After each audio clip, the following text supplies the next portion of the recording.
हरे राम राम राम हरे हरे, हरे कृष्ण कृष्ण कृष्ण हरे हरे.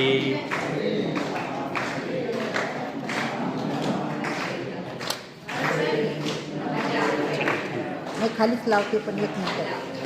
हरे राम राम राम हरे हरे, हरे कृष्ण कृष्ण कृष्ण हरे हरे. इकडे लांब ठेवा म्हणजे हे येतं वाऱ्यानं जायचं. पुंडलीक वरदहर श्री ज्ञानदेव तुकाराम पंढरीनाथ भगवान की जय. मौली ज्ञानेश्वर महाराज की जय. जगद्गुरु तुकाराम महाराज की जय. पुरुषोत्तम भगवान की जय. अधिक मास भगवान की जय. वक्रतुंड महाकाय सूर्यकोटि समप्रभ निर्विघ्नं कुरु मे देव सर्वकार्येषु सर्वदा. पांडुरंगा करू प्रथम नमन, दुसरे चरण संताचिया त्यांच्या कृपादाणी कथेचा विस्तार. बाबाजी सद्गुरु दास तुका जयांचे केलिया स्मरण, होय सकळ विद्यांचे अधिकरण. तेची वंदू श्री चरण श्री ते नमस्कारोणी आता. काय माझी वाणी मानेन संतांसी, रंजवू चित्तासी आपुलिया. माझी वाणी तुझे वर्णी गुणनाम, ऐसे देई प्रेम काही कळा. मस्तक हे पायावरी या वारकरी संतांच्या. वक्रतुंड महाकाय सूर्यकोटि समप्रभ निर्विघ्नं कुरु मे देव सर्वकार्येषु सर्वदा. श्री गणेशाय नमः. इंदरे मने देवादिदेवा मतप्रिया प्रभो केशवा. तुम्ही अधिक मास स्नानाचा अगवा महिमा बरवा कथियाला. आता देवा अधिक मासात करिता एकांत रोपा परत. काय फल होते प्राप्त ते मज सांगावे. आणि जे व्रत कोणी केले तयासी काय फल लाभिले हे मज लागी सगळे कृपा करून दयाळे सांगावे. ऐसे ऐकून वैकुंठनाथ मने प्रिया आदि मासात करिता जो एकांत रोपवास व्रत ते फल प्राप्त असे. आज एक नवीन व्रत एकांत रोपवास व्रत. नीट लक्षात घ्या, या शब्दामध्येच तो व्रत आहे. एकांत या शब्दाचा अर्थ आपण लोकांना सोडून असा म्हणतो व्यवहारात. एकांत नंतर पुढचा शब्द आहे रोप वास व्रत. पहिल्यांदा उपवास या शब्दाचा अर्थ समजावून घ्या. उप या संस्कृत अर्थात संस्कृत शब्दाचा अर्थ उप या संस्कृत शब्दाचा अर्थ आहे जवळ राहणे, जवळ राहणे. आणि वास या शब्दाचा अर्थ आहे राहणे, वास करणे. म्हणजे भगवंताच्या जवळ राहणे म्हणजे उपवास करणे. आता त्या उपवास करण्यानंतर त्याला दोन गोष्टी जोडलेल्या आहेत. एक एकांत जोडलेला आहे आणि एक रोपण जोडलेलं आहे. आता इथे तुमच्या मनामध्ये प्रश्न निर्माण होईल की उपवास तर बरोबर आहे, उपवास तर आपण नेहमी करतो, उपवासाची विधी, उपवासाचं आपल्याला सर्व माहिती आहे. परंतु एकांत वास किंवा एकांत रोपवास व्रत म्हणजे काय, तर ते व्रत सांगताना भगवंतानं काय सांगितलेलं आहे नीट लक्षात घ्या. ऐसे ऐकून वैकुंठनाथ म्हणे ते देवा लागी दुर्मिळ. ऐसे व्रत आहे सोजवळ, एत द्विविषयी तुझं निर्मळ एक एक या सांगतो. हे जे व्रत आहे हे व्रत तुला सांगण्याच्या अगोदर मी तुला एक कथा सांगतो. आणि एकदा का एक कथा तुला सांगितली का त्या कथेमधून तुला काय समजेल, हे व्रत समजेल. विंध्य पर्वताचा एक भाग अमरकंटक नामे चांग, जेथे सिद्धगण हर्षित रंग सदा मंग वसताती. तेथे शिवाच्या अस्तिनापासून महासती उद्भवून नाना गिरीसे भेदत जाऊन समुद्र लागे मिनलेसे. विंध्य पर्वताचा एक भाग, विंध्य पर्वताचा एक भाग, आणि त्या भागाचं नाव आहे अमरकंटक. आज अमरधाम यात्रा करतात त्यांना ते अमरकंटक भेटतं. तर अमरकंटक जेथे आणि तेथे सिद्धगण, नीट लक्षात घ्या हं. सिद्धगण, सिद्ध शब्द समजावून घ्या आणि नंतर सिद्धगण समजून घ्या. कारण गुरुवारच्या अभंगामध्ये आपण असं म्हणतो, आळंदी हे गाव पुण्यभूमी ठाव, दैवतांचे नाव सिद्धेश्वर. 84 सिद्धांचा सिद्ध भेटी मेळा, तो सुख सोहळा काय वर्णू. सिद्ध भेटी, सिद्धगण, सिद्धजन, मूळ. त्यामध्ये माऊलींचा जो अभंग आहे तो अभंग असा सांगतो की 84 सिद्धांचा सिद्ध भेटी मेळा, तो सुख सोहळा काय वर्णू. सिद्धगण शिव हस्तापासून महासती उद्भवणे, नानागिरीसी बेतीचे जावणे, समुद्रा लागून मिनलसे. भगवान शंकराचे 2 काल आहे, नीट लक्षात घ्या. एक काल आहे तो वैकुंठात कैलासातला काळ आहे, तो तपश्चर्येचा काळ आहे. आणि एक काळ आहे तो काळ आहे भ्रमंतीचा काळ. पुन्हा एकदा सांगतो, तपश्चर्येचा काळ जो भगवंताचा आहे तो काळ हरी हरी हरी मंत्रा शिवाचा म्हणती जीवाच्या तया मोक्ष, हा काळ त्यांच्या तपश्चर्येचा काळ आहे. आणि दुसरा काळ जो आहे त्यांच्या भ्रमंतीचा काळ आहे. भ्रमंतीचा काळ नारदाचाही तसंच आहे. नारदाचा भ्रमंतीचा काळ आहे आणि तपश्चर्येचा नामस्मरणाचा काळ आहे. हा जो काळ सांगितलेला आहे कोणाचा, भगवंताचा, भगवान शिवशंकराचा. काय, तेथे शिवाच्या हस्तापासून महासरिता उद्भवणे, नानागिरीचे बेद जाऊन समुद्रा लागी मिनलेसे.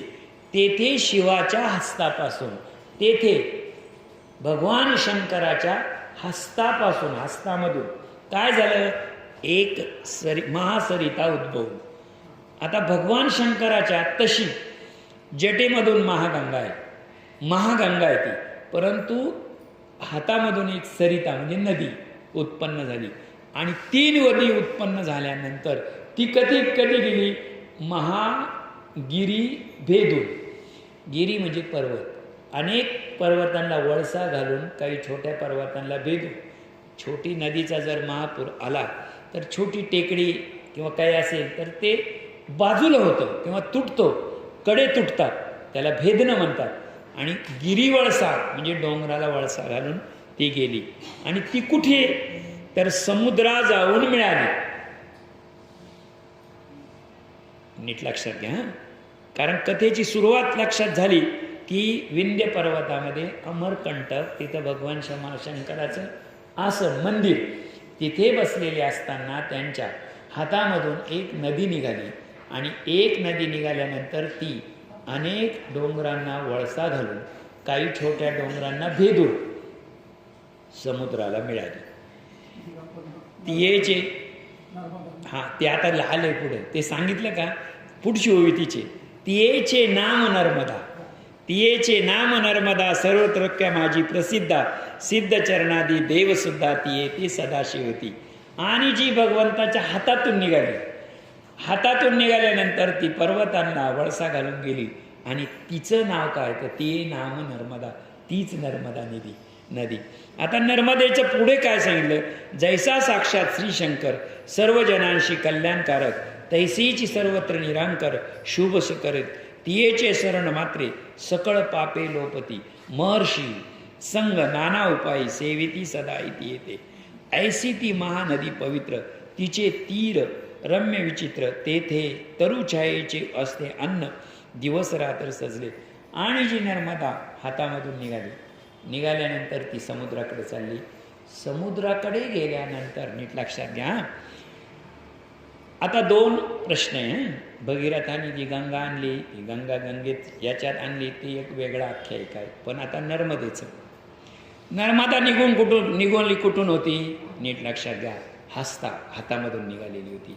हातामधून निघालेली होती तर हातामधून निघाल्यानंतर ती डोंगरांमधून कुठे चाललेली, आता ती डोंगरांना वळसा घालून चाललेली. आता तिचं वर्णन कसं सांगितले, जैसा साक्षात शिव, जसे भगवान शंकर हे जगाच्या कल्याणासाठीच जगामध्ये आले. 2 काळ सांगितलेले, त्याला 2 काळ कोणता, एक तपश्चर्येचा काळ आणि एक भगवान शंकराचा काळ. ज्याप्रमाणे भगवान शंकर पृथ्वीवर आले, शिव पृथ्वीवर आले आणि त्यांनी पृथ्वीवर भ्रमंती केली. पण ती कशी केली तर भगवान शंकराचं जे भ्रमंतीचा काळ आहे तो अतिशय वेगवान आहे. कसा आहे तो? वेगवान आहे. त्यामुळे बघा, नर्मदेचं पाणी वेगानं वाहतं. गंगेपेक्षा, सरस्वतीपेक्षा, त्रिवेणी संगमापेक्षा नर्मदेला स्पीड जास्त आहे. नर्मदेला स्पीड का जास्त आहे? कारण भगवान शिवांच्या तपश्चर्येच्या काळात जन्म नाही तिचा जन्म हा कशाचा आहे? भगवंताच्या भ्रमंतीच्या काळाचा आहे. तिची भ्रमंतीचा काळ असल्यामुळे नदीची भ्रमंती ही जोरात आहे. असे ऐसा त्या नर्मदा तीरी भृगु कच्छ नामे आहे नगरी, तेथे शिव आणि गौरी सर्व देवासवात वसतो. अशा त्या नर्मदेच्या किनारी बघा, शिव आणि गौरी ही पार्वती आणि भगवान शंकर. भृगु कच्छ नामे आहे नगरी, तया देवासह तपसतो. तयेसी भृगुलोक उत्पन्न ज्योतिर्वेता, सदाचार संपन्न सत्यवती कुशाल धर्मामान एक ब्राह्मण राहत होता. आणि त्या नदीच्या किनारी एक तीर्थक्षेत्र, त्या तीर्थक्षेत्रामध्ये भगवान शंकर आणि गौरी हे दोघेही देवांसह राहत होते. वास करती देवासहित अशी मोही बघा. म्हणजे वास करत होते, राहत होते, पण कसे? देवासहित. अनेक देवांसह ते तिथे राहत होते. त्यांच्यासोबत काय होतं? सत्यवादी कुल शर्मादी एक ब्राह्मण राहत होता. तिथे एक सत्यवान आणि शीलवान एक ब्राह्मण राहत होता. तयासी झाली एक कन्या, स्वरूप सर्वमान, ती साक्षात श्रीच अन्या, ऐसी धन्य त्रिलोकी. आणि त्याची जी कन्या होती ती साक्षात, आता नीट लक्षात घ्या बरं का, साक्षात लक्ष्मीसारखी होती. तुम्ही म्हणाल लक्ष्मीसारखी, कोणत्याही सुंदर किंवा कोणत्याही सुशील स्त्रीची वर्णन हे लक्ष्मी बरोबर केलं जातं. का केलं जातं तुम्हाला एक सांगतो. लक्ष्मीचा जो जन्म आहे, नीट लक्षात घ्या, लक्ष्मीचा जन्म जो झालेला आहे तो समुद्र मंथनातून झालेला आहे. लक्ष्मी जे रत्न 14 रत्न आले त्यातलं एक रत्न लक्ष्मी. आणि लक्ष्मी वर आल्यानंतर लक्ष्मीनं कोणाला स्वीकारलेलं आहे? भगवान विष्णूंना स्वीकारलेलं आहे. लक्षात ठेवा, लग्न वेगळं, पाणीग्रहण वेगळं आणि स्वयंवर वेगळं. स्वयंवर वेगळं, पाणीग्रहण वेगळं आणि विवाह वेगळा. आपल्या पत्रिकेत लिहिलेला असतो यांचा शुभविवाह. आपण लिहितो तर कधी यांचे स्वयंवर नाही लिहित ना. कधी लिहितो यांचा प्राणीग्रहण सोहळा, असं नाही म्हणत आपण. पाणीग्रहण म्हणजे लग्नच आहे, बरोबर आहे की नाही? हां, नीट लक्षात घ्या. हां, जेव्हा पत्नीनं पतीला स्वीकारलेलं असतं, पत्नीला स्वीकारलेलं असतं, पत्नीकडून पतीची निवड केलेली असते, आणि निवड करताना एक पण मांडलेला असतो. आणि जेव्हा तो पण पुरा होतो, पण पुरा झाल्यानंतर, कोणताही जो पण होता तो पण पुरा झाल्यानंतर त्या पणाचा विजय म्हणून त्याच्या गळ्यात ती माळ घातली जाते. त्याच्या गळ्यामध्ये ती माळ घातली जाते.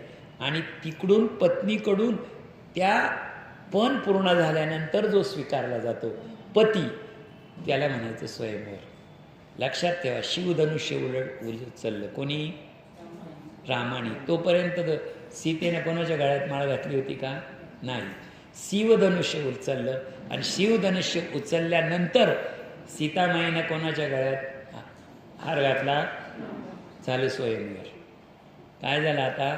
स्वयंवर झालं. आता विवाहाबद्दल बोलायचंच काम नाही. तुमची मुलगी आमची मुलगी ज्येष्ठांनी बैठक घेतली आणि तिथं 5 अंग जुळले, म्हणजे काय? गोत्र, एक नाडी, सगळे अंग पंचांगाप्रमाणे ती निघाली, तर तुमचं आमचं जे ठरवून होतो त्याला विवाह म्हणतात. आणि पाणीग्रहण हे सर्वात महत्त्वाचं असतं. पाणीग्रहण विवाह असतो हा फक्त आणि फक्त कुमारिकेचा होतो. लक्षात ठेवा, कुमारिकेचा विवाह होतो.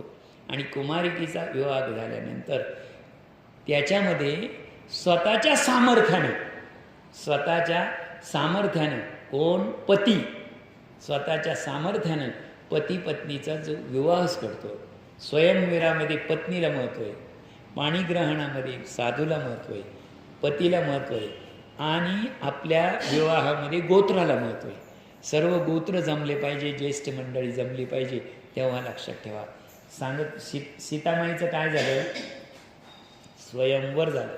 सीतामाईचं काय झालं? स्वयंवर झालं. अगस्ती ऋषींचं पाणीग्रहण झालं, अत्री ऋषी आणि अनुसया. म्हणून तर त्या पवित्र विवाहातून दत्त महाराजांचा जन्म झाला. दत्त महाराजांचा जन्म लक्षात ठेवा. दत्त महाराजांचा जन्म तसाच लक्ष्मीचा जन्म आहे. म्हणजे श्रीदेहाचा स्पर्श न होता झालेले अयोनी संभवी आपण म्हणतो अभंगामध्ये, ते जन्म आहे. दत्तांचा जन्म आहे तो. इकडे लक्ष्मीचा जन्म आहे. आणि या सगळ्या गोष्टीमध्ये त्यांचा जो विवाह झालेला होता तो काय सांगितलेला आहे इथे नीट लक्षात घ्या. सुपसुंदर सर केवळ साक्षात श्रीच अन्य ऐशी तियेची. ते जे विवाह झाले होता त्यांचा, कोणाचा? त्या विप्रांचा. तो पाणीग्रहण झालेला होता. म्हणजे काय? त्यांनी त्यांच्या विद्येच्या जोरावर त्या पत्नी मिळवलेली होती. तियेची नाव मेधावती. काय नाव सांगितलेलं आहे? मेधावती. ती उपवर होता तर पद्मनाभ इंद्रदेव, ते उत्तम पाहिला वेदशास्त्र ती मेधावती. ती उपवर होता पद्मनाभ नामा द्विभंजन. पद्मनाभ नामा, भंजन म्हणजे मुलगा, द्विज म्हणजे ब्राह्मण. पद्मनाभ नावाच्या ब्राह्मणाचा मुलगा म्हणजे असा. वर उत्तम पाहिला वेदशास्त्र संपन्न, तोही मान्यता असे सर्व ठाई. घटित पाहून ते समय ततशिये पै केला. सालंकृत कन्यादान करोणी लाविले लग्न. 4 दिवस यथाविधान 16 संपूर्ण झाला. काही दिवस मंदिरी राहिले असे ती सुंदरी. अत्यंत दोघांमध्ये प्रीती जडली तात्काळ. आता ती जी मुलगी होती त्यांची, त्या ब्राह्मणांची मुलगी, तिचं नाव मेधावती. आणि मेधावती आणि पद्मनाभ यांचा जो विवाह झालेला आहे ते सालंकृत विवाह झालेला आहे. सालंकृत विवाह म्हणजे दाजी आपल्या काळात आता नाही, जुन्या काळात होत होते. जो तिकडचे जे येतात ते बैलगाडी येत होते, त्या बैलगाडीचा चारासुद्धा मुलीच्या बापानंच द्यायचा. म्हणजे त्या जनावरांना पाणीसुद्धा, लक्षात ठेवा, जनावरांना पाणीसुद्धा कोणाला द्यायचं? मुलीच्या बापाने द्यायचं. यांनी काहीच नाही, अंगावरचे जे जुने कपडे ते मंडपात येण्याच्या अगोदर यांनी काढून ठेवायचे आणि यांचे नवे कपडे घालायचे. त्याला म्हणायचं सालंकृत विवाह. म्हणजे तिकडच्यांनी काहीच करायचं नाही. आणि त्या सालंकृत विवाह झाल्यानंतर पुढचं पथ्य सांगतो मी तुम्हाला. आता नुसतं सालंकृत ऐकताना किती बरं वाटलं का नाही तुम्हाला? वा, चांगलं आहे, मुलीचा बाप सगळं करील, तुम्ही फक्त तुमच्या पदरचे, शास्त्र असं म्हणतं तुमच्या पदरचे फक्त तुम्ही श्वास घ्यायचे. श्वास घ्यायचं म्हणजे काय? श्वास घ्यायचे आणि सोडायचं. बाकी जितकं होईल, जे काही असेल ते कोणी करायचं? मुलीच्या बापानं. याला म्हणतात सालंकृत. काय म्हणतात त्याला? सालंकृत. आता सालंकृत लग्न झालं त्यांच्यासाठी बंधन सांगतो आता. ज्या मुलीच्या बापानं सालंकृत लग्न करून दिलं, साधं जरी लग्न करून दिलं तरी एक शास्त्र लक्षात ठेवा. मुलीच्या बापानं नीट लक्षात घ्या, मुलीच्या बापानं तोपर्यंत त्या घरामध्ये पाणी प्यायचं नाही, अन्न खायचं नाही, काही खायचं नाही, जोपर्यंत तिला मुलबाळ होत नाही तोपर्यंत. इतकं पथ्य आहे ते. म्हणजे जितकं तुम्ही मी तर अजून तर नाही, माझी पुतणीचं लग्न झालं, माझ्या पुतणीचं हे मी व्यासपीठावर सांगतोय. जोपर्यंत तिला मुलबाळ झालं नाही, पुतणीला मुलबाळ झालं नाही, कारण तिचं कन्यादान मला बसवलं होतं, मी कन्यादान केलं, तोपर्यंत तुम्हाला सांगतो तिला मुलगं झालं नाही दाजी, तोपर्यंत त्यांच्या घरातलं पाणीसुद्धा पिलो नव्हतं. पाणीसुद्धा पिलो नाही. जनक राजानं सीतामाईबरोबर हत्ती पाठवले होते. काय? हत्ती पाठवले होते. हत्ती आणि घोडे पाठवले. कोणाला? रथ घेऊन हत्ती गेले आणि घोडे गेले. 3 दिवस झाले द्वारकेमध्ये रामाच्या इथं ते आले आणि ते हत्तीन घोडे गवतच खात नव्हते, पाणीच पित नव्हते, उपाशी राहिले ते. प्रत्येकजण म्हणायचा, अरे हे का खात नाही, हे का पित नाही, हे का खात नाही. हत्ती पाणी पिईना, चारा खाईना. 2 दिवस तपास केला आणि मग ती बातमी कळवली जनक राजाला. जनक राजाला कळवल्यानंतर की तुमचे हत्ती आणि घोडे काय झालंय, आमच्या इथं पाणीच पिते नाही, आमच्या इथं अन्न खाते नाही. जनक राजाने सांगितलं, जोपर्यंत माझ्या मुलीला मुलगा होत नाही, ती तुमचा वंश वाढवत नाही, तोपर्यंत तुमच्या अन्नाला स्पर्श करण्याचा मला अधिकार नाही. आणि ते मी पाळलेले हत्ती आहे, माझे हत्ती आहे, माझे घोडे, मी जे व्रत पाळतो ते व्रत कसं काय सोडेल. आता नीट लक्षात ठेवा, जनक राजाच्या घरून रामाच्या घरी गेलेले हत्ती घोडे अन्न खात नव्हते कुठपर्यंत, सीतामाईला मुलगा होत नाही तोपर्यंत. आता ज्याला सालंकृत लग्न करायचं आहे त्याने हे पुढचं पाळलं पाहिजे. जनक करायचं आहे त्याने हे निदान पाळलं पाहिजे. नाही आजपर्यंत पाळलं ते आज माहिती झालं ना, तर इथून पुढं तरी ते पाळलं गेलं पाहिजे. तुम्ही म्हणाल जर नाही केलं तर काय होईल, तेच सांगतो तुम्हाला. नाही केलं तर ते काय होईल, जर तुम्ही नीट लक्षात घ्या, जर तुम्ही तितकं पवित्र राहिले नाही, तितकं पावित्र्य राखलं नाही, तितकं पावित्र्य राहिलं नाही, तर तुम्हाला मामाची पोरगी करायची आहे हा बोलण्याचा अधिकार नाही. हा बोलण्याचा अधिकार नाही. शास्त्र सांगतं मामाच्या मुलीशी विवाह करायचा आहे ना, पण शास्त्राने हे अगोदरचे 2 सांगितले, वंशवृद्धी आणि मंगलाष्टक. मंगलाष्टक झालं का त्याच्यानंतरचं जे काय तुमचा प्रवास सुरू होतो. हा जे लग्न झालेलं आहे हे लग्न कसं झालेलं आहे, सालंकृत लग्न झालेलं आहे. विप्रसूत बुडाला म्हणून लोकात सोसवेना, तव योगाची ऐका विचित्र, ऐसे घडून आली एकदा तो ब्राह्मण सुख, नर्मदे माझी जळ क्रीडार्थ गेला असता, मगरे त्वरित ओढून नेला पाताळी.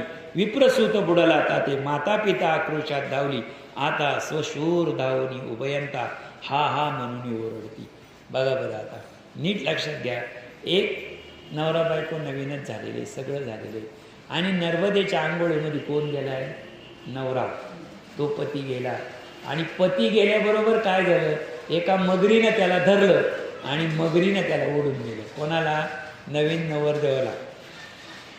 मृतिका घेऊन स्वसदनी घालीत होती कामिनी, तिची शोकाधरणी ओलो म्हणे, ओ जगन्नाथा कोटवरी बघू व्यवस्था, कैसे प्राण ठेवू आता, कोठे कांता गेल्याशी, बुडाले माझी सौभाग्य सहज, ओस पडली माझी सेज, कोठे सहज गेला, ऐसे बोलून गोच कोणाशी. आता नीट लक्षात घ्या, नवीन लग्न झालेले, नवीन नवरी येते, पद्मनाभ आणि वेदावती.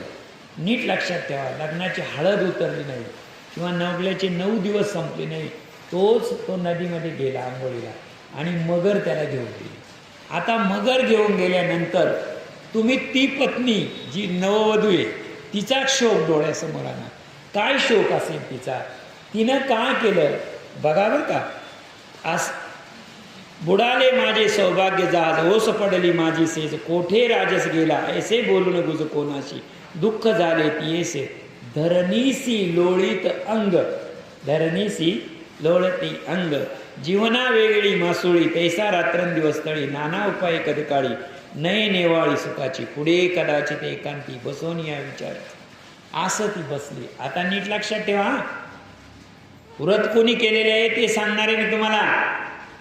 व्रत असं आहे, मेधावतीचं आणि पद्मनाभचं लग्न झालेलं आहे. लग्न झालेले आणि लग्न झाल्यानंतर इथं दिवस नाही सांगितलेले, पण नववधू असतानाच मगरीनं त्याला गिळलेलं आहे. तिचा आक्रोश झालेला आहे आणि आक्रोश करता करता ती एकदम शांत झाली. रडता रडता एकदम शांत झाली आणि खूप दुःख झाल्यानंतर एकदम शांत होणं हे धोकादायक आहे. एकदम शांत होणं. पुढे कदाचित एका बसून विचार चित्ती, आता दुःख विसरती तळमळून होय, तरी संसार भ्रमणे दुःख तेने निरसले सकळ, ऐसे तरी अवलोके उरत त्या विचारावे. ऐसा निश्चय करून मनी पित्यासे मने तात जयाने भव दुःख निरसेल जाण. ऐसे काही व्रत सांगा ऐसे कन्येचे ऐकून भाषित तत्पिता म्हणे तिये प्रत बाळे एकांत रोप वास व्रत अधिक मासात आचार्य. तिने सांगितलं, तिने बापाला विचारलं, तात बाबा वेळ नको होती ती माझ्यावर आलेली. आता मला कोणालाही भेटायची इच्छा नाही, मला कोणाशीही बोलायची इच्छा नाही.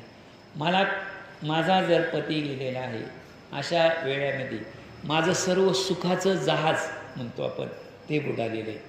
या वयामध्ये मी विधवा झालेली आहे. अशा परिस्थितीमध्ये या काळामध्ये मी कोणतं व्रत करावं, काय करावं? त्यावेळेस तो जो ब्राह्मण होता त्या ब्राह्मणाने काय सांगितलं, बाळे एकांत रोपवास व्रत अधिक मासात आचरावे तेने सर्व पापाचे दहन सकळ दुःखाचे निवारण आणि घोर भवसागर तारण होत निश्चय. आणि जर अशी वेळ आलेली असेल, अति तीव्र दुःख झालेलं असेल आणि त्या दुःखामध्ये आपल्याला काहीही सुचत नसेल, नीट लक्षात ठेवा, अति तीव्र दुःख झालेलं आहे, पुढे सर्व अंधार झालेला आहे, त्या दुःखामध्ये तुम्हाला काहीही समजत नाही, कोणाला काय विचारावं आणि कोणाशी काही बोलावं अशी तुमची जर अजिबात इच्छा झालेली असेल तर त्यावेळेस एकांत रोपवास व्रत करावं असं शास्त्र सांगतं. तुम्ही नीट लक्षात घ्या. पूर्वी आत्ताचे नाही, पूर्वीचं तुम्ही बघा, आपण आता म्हणतो डायनिंग टेबल किचन टेबल हे आत्ता म्हणतो, पण जर रामायण तुम्ही चांगलं वाचलं आणि रामायणामध्ये बघितलं तर रामायणामध्ये भोजन कक्ष आहे, रामायणामध्ये शयन कक्ष आहे, रामायणामध्ये स्वयंपाकघर आहे, रामायणामध्ये देवघर आहे, रामायणामध्ये ओसरी आहे, रामायणामध्ये वरांडा आहे, रामायणामध्ये उंबरठा आहे, रामायणामध्ये चौकट आहे, रामायणामध्ये सर्व आहे. परंतु रामायणामध्ये एक कोशाग्र आहे. म्हणजे जर तुम्हाला राग आला तर तुम्ही कुठं त्या, म्हणजे जर भूक लागली तर तुम्ही स्वयंपाकघरात या, जर तुम्हाला झोप लागली तर तुम्ही शयनगृहात जा, देवपूजा करायची असेल तर देवघरामध्ये या. तर तसं एक कोशाग्र घर होतं. म्हणजे त्या घरात बसले का तुम्हाला राग आलेला आहे असं समजायचं. म्हणजे काही कुठे जाऊन बसली होती, त्या गृहामध्ये बसली होती आणि राजा दशरथ तिथं गेला तिला समजावायला. लक्षात ठेवा, राजा दशरथ हा काय रस्त्यावर बसून तिला सांगत नव्हता, त्या घरामध्ये ती बसली, त्या कोशाग्रामध्ये बसली. तुम्ही जर जय मल्हार मालिका पाहिलेली असेल, लक्षात ठेवा, जय मल्हार मालिका चांगली बघितली असेल तर तिथे हेंगडी प्रधान म्हणजे भगवान विष्णू आणि शिव म्हणजे जे मल्हार खंडेराव महाराज यांचं एक भांडण दाखवलेलं, एक भांडण झालं होतं एका मुद्द्यावर, ते कराबाईवर. अतिशय चांगलं चित्रण केलं होतं त्याच्यात. त्यावेळेस धरती हालायला लागली होती आणि धरती हालत असताना लक्ष्मी आली होती. लक्ष्मी आली आणि लक्ष्मींनी सांगितलं होतं की तुम्ही आज जर तुम्हाला राग आला होता तर तुम्ही भगवंताला बोलायचा काहीच अधिकार नव्हता तुम्हाला, तुम्ही कोशाग्रात जाऊन बसायला हवं होतं. कुठे बसायला हवं होतं? कोशाग्रात. तुम्ही भगवंताला बोलले कसे काय? तुमच्या दोघांच्या भांडणामध्ये काय होईल माहिती? पृथ्वीचा लय होऊन जाईल. एखादा शब्द इकडे तिकडे झाला तर भगवान विष्णूचा एखादा शब्द किंवा भगवान शंकराचा एखादा शब्द म्हणजे काय होईल? तुमचं राहील बाजूला, या पृथ्वीचा लय होईल. हे 7 जे काही जन्म, स्वर्ग, मृत्यू, पाताळ हे नष्ट होऊन जातील तुमच्या रागापुढे. त्यावेळेस भगवान विष्णू तो खूप चांगलं चित्रण केलेलं आहे. आणि ज्यावेळेस हे हेंगडी प्रधान आणि त्यांचं दाखवलं, महालक्ष्मीनं घेऊन त्यांना कोशाग्रामध्ये नेलं होतं. आणि कोशाग्रामध्ये गेल्यानंतर आता भगवान शंकर ते भगवान शंकरच, ते भोळेच, त्यांना लगेच थोड्या वेळ विसरून गेले, ते आपल्याला राग आला होता. ते तिकडे गेल्यावर हे तिच्या मागे, हे त्यांच्या मागे गेले होते. त्यांच्या मागे गेल्यानंतर लक्ष्मीचा त्यांचा संवाद आहे, लक्ष्मीचा त्यांचा संवाद आहे. तुम्हाला क्रोध आला होता आणि अशा क्रोधामध्ये तुम्ही त्यांच्या जर इथून पुढे शास्त्र सांगितलं, जर क्रोध आलेला असेल तर त्या 2 व्यक्ती एकमेकाच्या समोर कधीच उभ्या राहू नये. आपलं काम असतं एकाला बाजूला नेणे आणि दुसऱ्याला बाजूला नेणं. कारण तो क्रोधाच्या व्यक्ती दोन्ही जर समोरासमोर राहिल्या, क्रोध वाढत राहतो ना. त्यांच्यानंतर आज बोलतात तर थोड्या वेळानं भांडण होईल त्यांचं. आणि मग तिथं गेल्यानंतर भगवान शंकराचा आणि त्यांचा संवाद आहे. जय मल्हार मालिकेमध्ये जसंच्या तसं आलेलं आहे. आणि मग हिंगडी प्रधान होता ना, ते म्हणे आता मी या जन्मामध्ये मी तुमचे प्रधान आहे, या जन्मामध्ये मी कोण प्रधान आहे. पण हे लक्षात ठेवा, बाजी पलटू शकते. पुढच्या जन्मात मी देव आहे आणि तुम्ही सेवक आहे. पुढच्या जन्मामध्ये काय आहे, मी देव आहे. जसं तुम्हाला एक सांगतो, या जन्मामध्ये पुढच्या जन्मात काय राहील, मी देव राहील. मग भगवान विष्णूचा जन्म पुढचा जन्म आहे आणि त्यांचे सेवक भगवान शंकरच आहे, आद्य वारकरी. म्हणजे थोडक्यात तुम्हाला एक सांगतो, थोडक्यामध्ये काय झालं की जर क्रोध आला असेल तर कुठे बसलं पाहिजे, कोशाग्रामध्ये बसलं पाहिजे. हे व्रत सांगताना तेने सर्व पापाचे दहन, सकळ दुःखाचे निवारण आणि घोर भवसागर तारण, जेने निश्चय तया समान पुण्यफलदायक उत्तम व्रत नसे असे ऐसे पित्याचे ऐकून वाचन मेधावती आनंदली.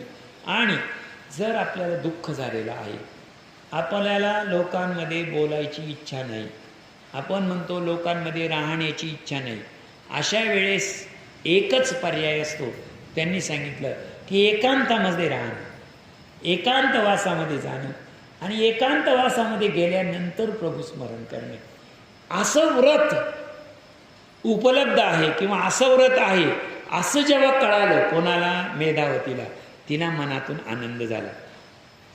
ती कुलशर्म्याची दुहिता, नीट लक्षात ठेवा, ती कुलशर्म्याची दुहिता एकांत व्रता आरंभती झाली. कुलशर्मा ब्राह्मण, कुलशर्माची मुलगी मेधावती आणि दुहिता म्हणजे मुलगी. कुलशर्म्याची दुहिता म्हणजे कुलशर्माची मुलगी. नित्य प्रभाती उठून नर्मदे माझी स्नान करून, पुरुषोत्तमा माझी पूजून, विप्रा लागून अर्चित असे, शयन करी भूमी ठाई. व्रत सुरू झालं. एकांतवासाचं व्रत कसं करायचं, तर एकांतवासाच्या व्रतामध्ये तुम्ही गेल्यानंतर नीट लक्षात ठेवा, जे तुमचं सकाळचं उठणं आहे ते ब्रह्ममुहूर्तावरच आहे, हे लक्षात ठेवा. तुमच्या ब्रह्ममुहूर्तावरच, म्हणजे आत्ताच्या घड्याळाच्या हिशोबानं 3:30 ते 5:30 हा काळ आहे. तसा 3:30ला सुरू होतो, 3:30ला सुरू होतो. त्या काळामध्येच तुम्ही उठलं पाहिजे. नित्य प्रभाती उठून नर्मदे माझी स्नान सारून, पुरुषोत्तमाशी पूजून, विप्रा लागी अर्चितचे, शयन करी भूमी ठाई. तुम्ही भूमीवर झोपलं पाहिजे. एक दिन उपवास राही, एकांतरी हविर्युष्य खाई, विप्रा माझी बजे सर्वाद. जर सोमवारी तुम्ही उपवास केला तर मंगळवारी जेवण करायचं, पुन्हा बुधवारी उपवास करायचा, गुरुवारी जेवण करायचं, एका दिवसाआड एक ते व्रत करायचं. तेव्हा ती सुवर्णदानी भूमी ठाई, एक दिन एकांतरे आयुष्य, विप्रावस बजे सर्वदा. म्हणजे आता जर तुम्ही म्हणाल की पूर्ण महिनाभरही करू शकता किंवा हे 3 दिवस करू शकता. 3 दिवस व्रत कसं होईल तुमचं, एक दिवस केलं उपवास धरला, दुसऱ्या दिवशी तुम्ही जेवण केलं, तिसऱ्या दिवशी पुन्हा तुम्ही उपवास करू शकता.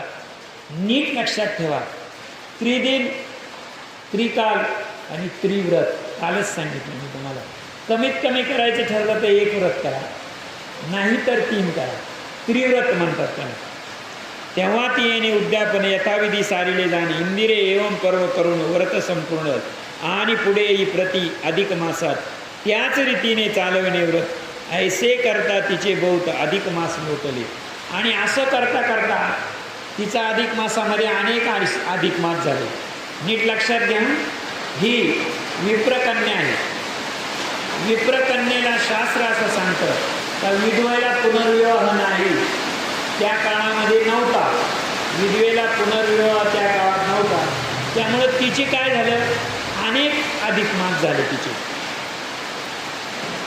तव विप्रकन्या मेधावती कालपरवे कृष होती झाली, नर्मदा जीवनी बहुप्रीती प्राण सोडीती झाली. आणि असं व्रत करता करता ती कृष झाली, म्हणजे ती कमकुवत झाली. कमकुवत झाल्यानंतर तिने बघितलं तर आपला जीव जाणार, आपण मरणार. मग जर आपण मरणारच आहे तर आपले पती जिथे गेले तिथेच आपण जाऊन प्राण सोडला तर आपली आणि त्याची भेट तरी होईल. म्हणून तिनं काय केलं, नर्मदेमध्ये देह सोडला.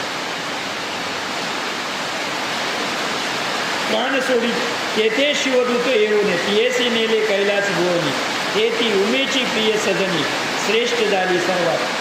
आणि जेव्हा तिने हे व्रत पूर्ण केलं, व्रत कसं आहे बघा, पती गेले नगरीने पाताळ लोकांमध्ये घेऊन गेले. आणि थोडं पुढे येतं का आपण करू,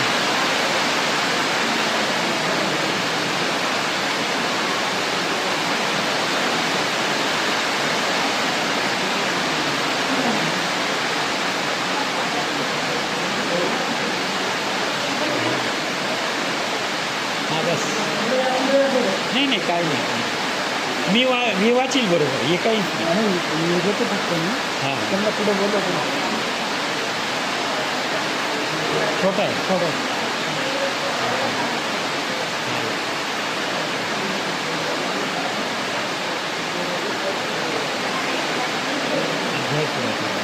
बसा बसा. आता आपण लक्ष देऊन ऐका. हां आता तिचा जो पती होता, पुढे या पुढे या, थोडासा गोळच थांबून येत आपण उद्या घेऊ. हां येऊ द्या, इकडे या, इकडे या, या इकडे, काही नाही, या बसा बसा. बस ऐकू जाईल असं आपण करू. आता नीट लक्षात घ्या, आपण आलेलो आहे.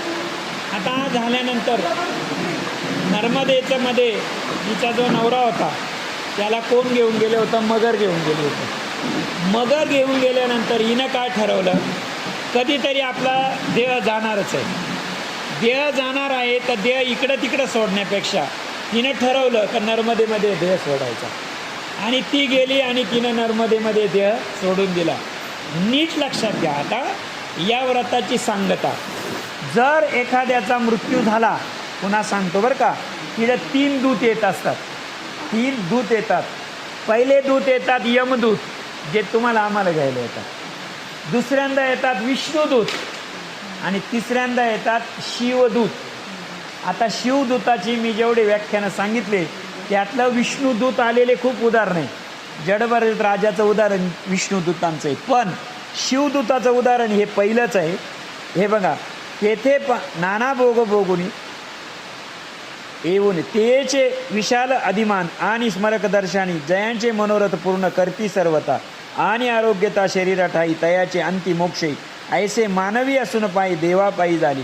हा केवळ अधिक मासाच्या एकांत परोक्ष व्रताचा प्रभा असे साचा मम वाचा सत्य जाण. आणि शिवदूत प्राण घेण्यासाठी येणं, नीट लक्षात घ्या, हे फक्त अधिक मासात घडतं. अधिक मासाशिवाय शिवदूत कधी येत नाही, आजपर्यंत कधी आले नाही. पण शिवदूत फक्त येतात कधी, अधिक मासामध्ये येतात. मेधावतीची एक सभी ब्राह्मणे होती कोमला नामक, तियेने अधिक मासी पुण्य करत नत्तवर्त आचरिले. तिने कैलासी पावली देवता झाली, पुढे लोककन्यार्थ भूतळी येऊन राहिली काशीत. अशीच एक हिची मैत्री, कोणाची, मेधावतीची मैत्री, तिनं नक्तव्रत केलं होतं. तुम्ही म्हणाल नक्तव्रत म्हणजे काय, दिवसभरात एकदाच जेवायचं. दिवसभरात एकदाच जेवायचं असेल तर ते नक्तव्रत आहे. संध्याकाळी तुम्ही उपवास सोडायचा, दिवसभर काही खायचं नाही. ती गेली होती, तिला सुद्धा शिवदूत घ्यायला आले होते. मुद्दा मला हा सांगायचा आहे, पुन्हा पुन्हा यमदूत आल्याचे शास्त्रामध्ये हजारो उदाहरणे, विष्णुदूत आल्याचे उदाहरणं आहेत, परंतु शिवदूत हे फक्त कधी येतात, फक्त आणि फक्त अधिक मासात येतात. तिचे नाव मंगलकर, ती अद्यापि आहे जाण, सदा लोकांचे कल्याण अतिमोक्षय देत असे. ऐसा अधिक मासाचा प्रभाव थोर, मनवनी सकाळी नानावत निरंतर स्नानादी कर्मे आचरावे. अधिस माशी पुण्य अद्भुत, वर्णाया कोण समर्थ. शिव विधी शेषाधिक तेथ, होती तटस्थ सर्व काही. आणि या अधिक मासाचं मेधावतीचं आणि मंगलागौरीचं, तुम्ही मंगलागौरी केलेली ना, तिचं वर्णन करायला शेष नारायण कमी पडतो. आता मला तर एकच तोंड आहे सांगणार तुमच्यासाठी. शेष नारायणाला 1000 तोंड आहे. आता 1000 तोंडाचा शेष नारायण या अधिक मासाचं आणि या व्रताचं महत्त्व सांगण्यासाठी कमी पडतो असं व्यासमुनी म्हणतात. आणि तिथे काय म्हणतात ते, हे सिंधू तनये पद्मा आता काय सांगू अधिक मासी सर्व हरतिहार ते ऐसे निश्चय जाण ऐसे ऐकून शिरोधुईता म्हणे प्रभू भगवंता तुम्ही एकांत परोक्षवास कथा मज तत्वता कथिले आता अधिक माशी केवळ विप्रसेवेचे फळ काय ते अमा कवन लादले निर्मळ हे मज सकळ सांगावे. इथून पुढे याचा एक बोध घ्या. राग आला तर देवघरात तरी जाऊ नका, देवाऱ्यासमोर बसू नका. एकाच रूममध्ये पाहत असेल तुमची दृष्टी कोणावर पडेल? तुमची दृष्टी देवावर पडेल. आणि देवाला इच्छा नसताना तुमच्याकडे वक्रदृष्टी करावं लागेल. एखाद्या जर आपल्याकडे रागानं पाहायला लागला तर आपण किती प्रेमानं त्याच्याकडे पाहू का? कधी नाही. इथून पुढे राग आला तर निदान म्हणजे घर एक असेल, या सगळ्यांचे मर्मय आणि त्याचे वर्मय. राग जर आलेला असेल कधीही तर राग झाल्याचं तर गच्चीत जाऊन उभं राहावं. ते कोशागरच आजच्या जगातलं. कुणीतरी विचारायला येईल ना तुम्ही चला घरात की काही घरात, मग त्यावेळेस एक लक्षात ठेवा राग काढण्याची पद्धत काय. हिला राग आला होता किंवा ती कोणावर नर्मदा नदीवर म्हणजे पती गेला म्हणून राग आला होता, तिनं पित्याचा सल्ला घेतला. जर आपल्याला रागामध्ये कोणी विचारायला आलं घरातलं तर निदान तुमचं काय चुकलं हे सांगावं. नाही तर एखाद्या वेळेस इतकी कठीण परिस्थिती होऊन जाते घरात. ही प्रत्येकाच्या घरात होती माझ्यासहित. तुम्हाला सांगतो काय रागाचं कारण माहिती नसताना आपण सहज विचारायला जातो आणि त्यांचा सगळा आगडोंब आपल्यावर करतो. खरंच त्यांचं अगदी बरोबर आहे का? त्यांचं बरोबर आहे का तो राग कुठंतरी निघणार आहे. पण एक लक्षात ठेवा, शास्त्र सांगतं कार्यकारण भाव. जोपर्यंत कार्यकारण भावला कारण कळत नाही तोपर्यंत आपल्याला दुसऱ्याला रागवायचा अधिकार नाही. मी का रागवले हे तुम्ही सांगितलंय का? नाही सांगितलं. तोच जर तुम्ही चिडले त्याच्यावर, लक्षात ठेवा तो शांत राहून जाईल.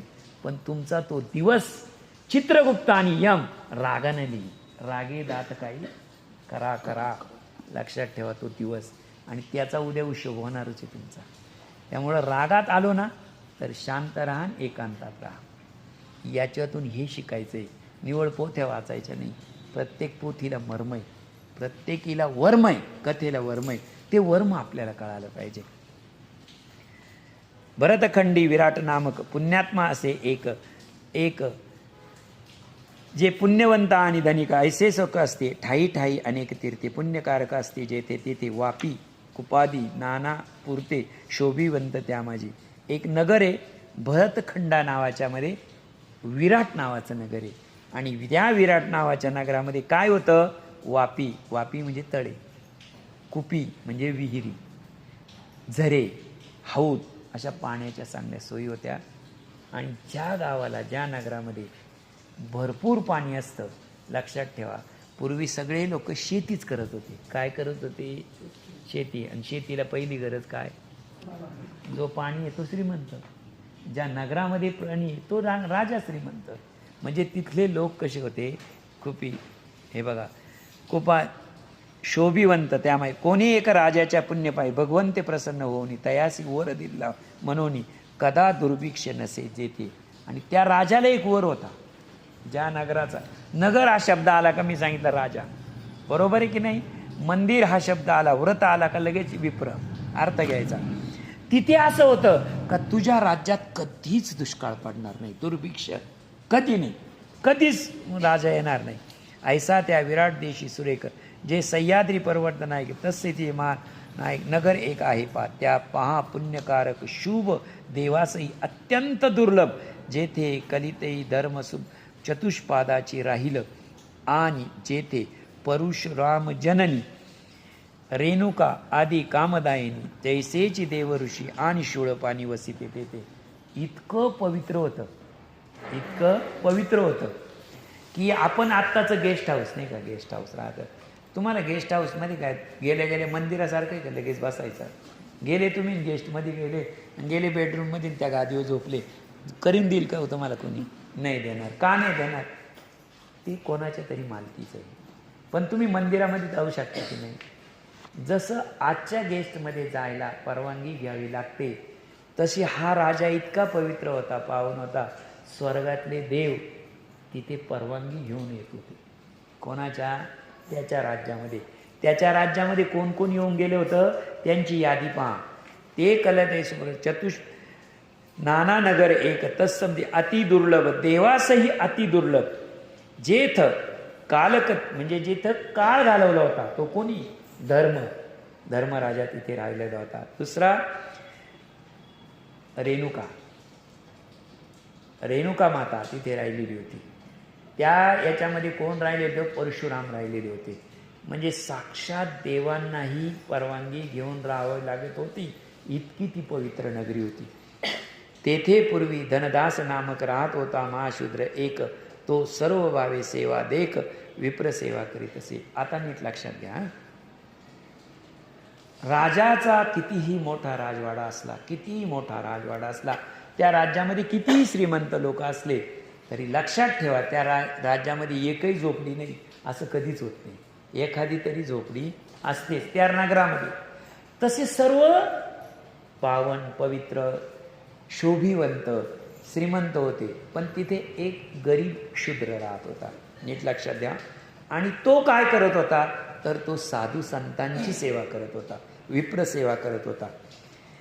तयाचे पद प्रक्षाळणे, तयाचे अंग सारविणे, तद करणे, अंगणी काढणे, तैसेची दुवावी तदवस्त्रे, क्रय विक्रय करून अभ्यंग स्नान घालणे आणि रगडणे त्याचे पाय इत्यादी विप्रकाय सकळ संगेची करी सर्व काळ आणि तत्पणीची सेवा निर्मळ सपत्नी असते करवीत असे.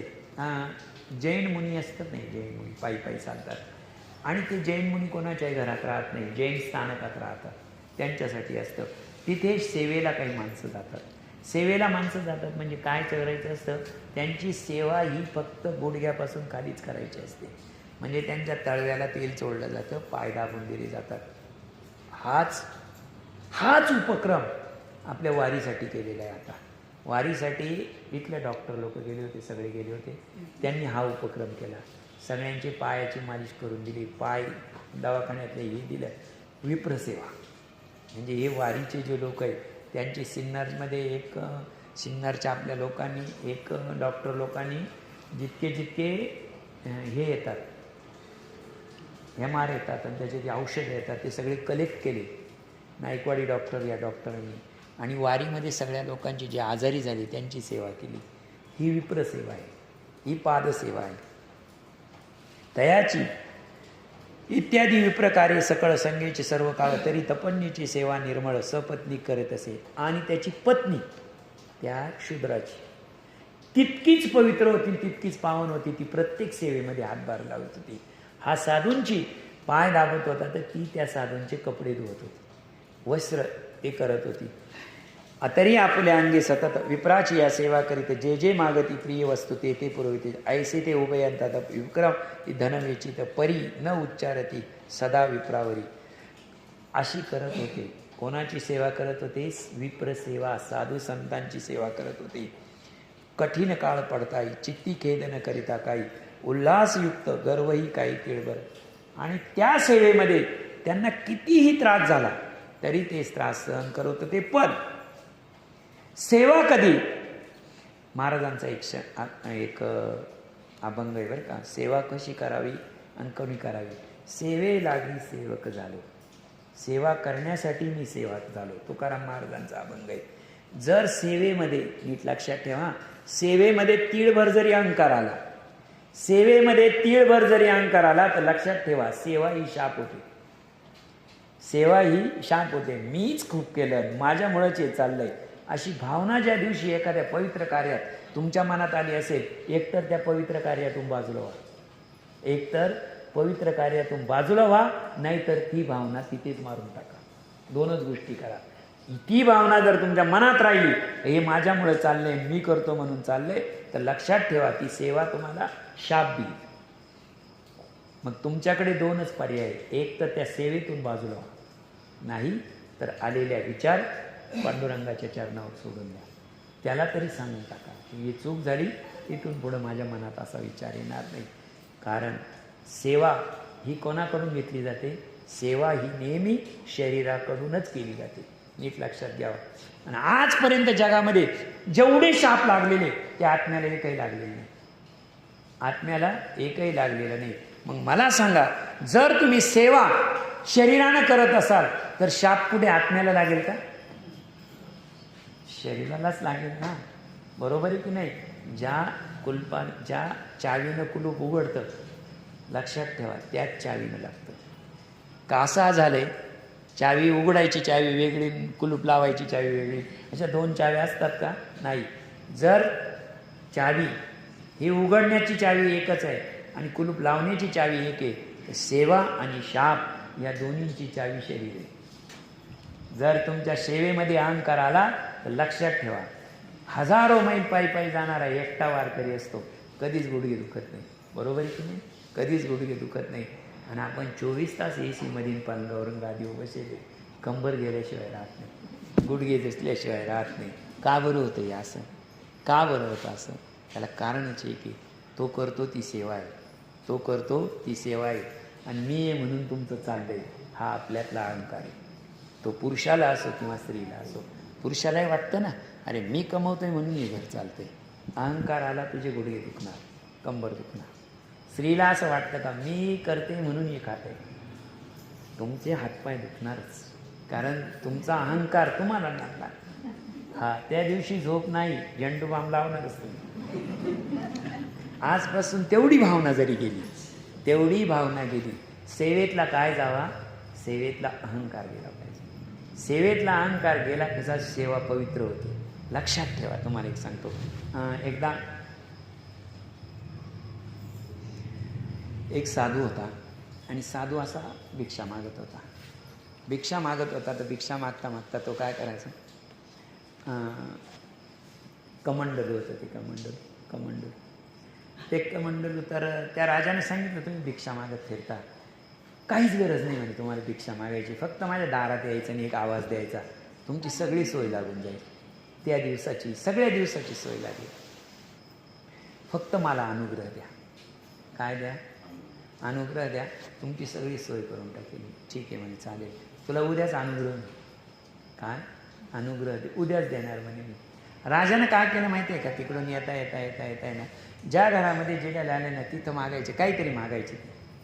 मागितलं का त्यांनी ते काय वस्तू दिली खाण्याची, ती त्या कमंडलूमध्ये टाकायची. 4-5 घरामध्ये मागितले, गेले आणि राजाच्या हातात दिले. राजानं पाहिलं ते कमंडलूमध्ये, अरे म्हणजे किती घाण करून आणले, किती अस्वच्छ आहे म्हणे, याच्यात काय काय टाकून आणलंय तुम्ही, काय काय टाकून आणलंय म्हणे.